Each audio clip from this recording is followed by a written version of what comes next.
What's going on, guys? I'm Bill and welcome to Bill's How-To. Today I've got a quick video to show you how to fix a blind slat that no longer cooperates. You can see as we rotate here, it's not cooperating. Let's get straight into it, guys. Let's do this. Alright guys, so there's two ways to fix this blind slat. Obviously they're all in line except for this one here that's not cooperating. What we want to do is reposition it. Now you can do this in one of two ways.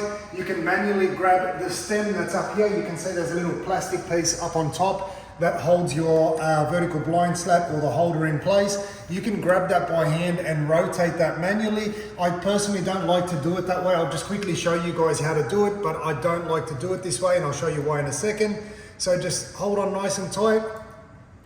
Got a little bit of resistance, you'll feel that click there, and you can just keep on clicking that over until it lines up perfectly. The reason why I don't like to do that is simply because they're plastic and a lot of times they become brittle over time. You can easily snap it, which I'll show you guys how to replace in another video. So the easiest way to do it is to actually take the wand or your chain, if you've got a chain. You want to rotate that all into one direction, and you can see there, this one here is still not cooperating. Continuously turn it and you'll hear all of them clicking in place. And that now has lined everything up. If we rotate it back the other way, everything is working perfectly. So first option is always to go here. If you still find a lot of resistance here, another option is to do both at the same time. Hold it by hand and also the wand or the chain or the cord, whatever you've got for your system, and do them both at the same time to reduce the amount of pressure that's on that little stem so you don't break it.